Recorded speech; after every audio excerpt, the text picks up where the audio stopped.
There is a war underway. It is the war for artificial intelligence. And in the middle of this battlefield, one man plays the role of the arms dealer. These arms are chips containing billions of transistors. They channel electricity through complex circuits to execute calculations at extraordinary speeds. You probably don't know him, but the company he built is the titan of the 21st century.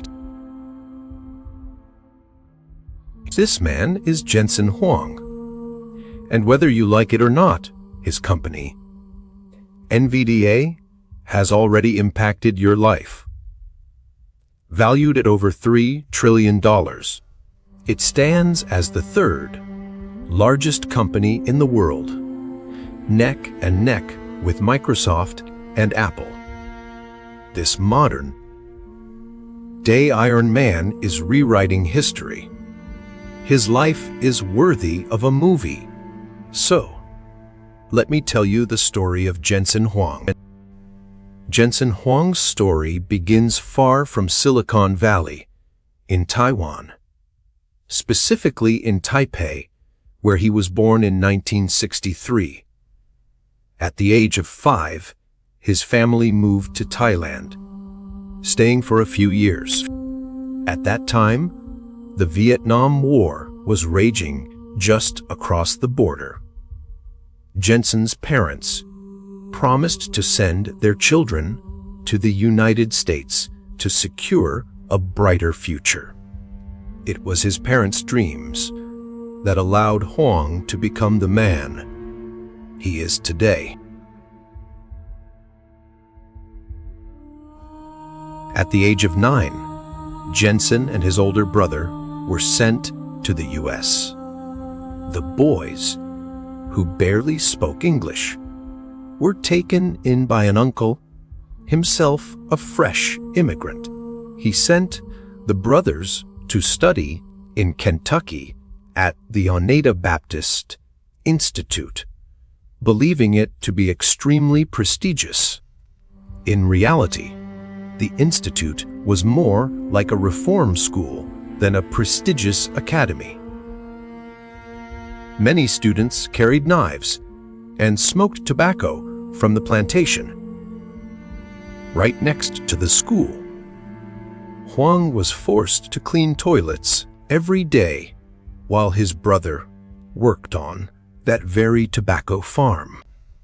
Of course, the brothers weren't paid, but they thought this was normal, just how things worked in America. For the next 2 years, the Huang brothers lived through hell, insulted for their Asian heritage and physically threatened. Upon arrival, Huang was roomed with a student twice his age who was illiterate. Huang taught him to read. In exchange, to thank him, his roommate taught him how to bench press. Every night, Huang did over 100 push-ups to build muscle and defend himself in this boarding school that felt more like a prison. After 2 years, Huang's parents were finally allowed to immigrate. He joined them in Oregon. Huang arrived at high school and was brilliant. He skipped grades, joined the math club, the computer club, and the science club. He also played ping pong, ranking nationally. He obtained his high school diploma at just 16. Huang learned fast, very fast. Even today, his teams at Nvidia say he can become an expert on any subject in a single weekend. Extremely modest, Huang declares, "I only have one superpower, doing my homework." Meanwhile, he landed his first job at Denny's a fast food chain. Huang speaks often of his time there. It taught him to optimize his work. He became, in his own words, the best dishwasher in the world. After excelling in high school, he attended Oregon State University to study electrical engineering. There, he met Lori Mills, one of only 3 women among the 250 students in his program. He won her attention by impressing her with his famous ability to do homework. They eventually married and remain together decades later. After graduation, they moved to Silicon Valley. Huang worked at AMD, a company Nvidia has since far surpassed. Fun fact, AMD's current CEO, Lisa Su, is a distant cousin of Jensen Huang. Though they share Taiwanese roots, they are primarily fierce competitors. In 1993, Huang Co. founded Nvidia with Chris Malachowski and Curtis Preem. They pooled $40,000 and made a Denny's booth their official headquarters. 30 years later, a plaque marks the table where Nvidia was born. In 1993, the industry was obsessed with CPUs, generalist chips that did a bit of everything. But the founders had a conviction: to improve video games, they needed a specialist, the GPU. A GPU does one thing, but it does it better than anyone else. Just as Nvidia made a bold bet on GPUs. Back to Nvidia. Their first chip, the NV1, launched in 1995. It was an absolute failure. The technology didn't work with the games of the era. Jensen announced, "Our company is 30 days from going out of business." Cornered, Huang fired half the staff and bet all remaining funds on a risky new chip he hadn't even tested, the VA128. It was a coin toss. The result? It was a massive success, selling over 1 million units in 4 months.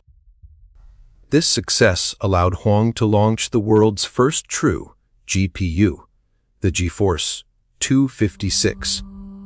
It revolutionized gaming graphics, moving from 2D to 3D. This same tech powered special effects for Iron Man and Avatar. In 1999, Nvidia went public at $12 a share. When the stock later hit $100, Huang got the Nvidia logo tattooed on his shoulder. In 2006, they launched CUDA, a language allowing GPUs to be used for science, medicine, and eventually AI. At the time, investors hated it. But when Huang saw a researcher use a GPU for image recognition, he pivoted the entire company toward artificial intelligence. History proved him right. When OpenAI revealed ChatGPT was trained on Nvidia GPUs, the stock exploded. On May 25, 2023, Nvidia's value jumped by $200 billion in a single day. Today, they supply over 70% of the chips powering AI models. Jensen Huang's next obsession: the Omniverse, a digital twin of reality to prevent climate disasters and accelerate robotics. He believes that in the near future, AI will be the bridge between the digital and physical worlds.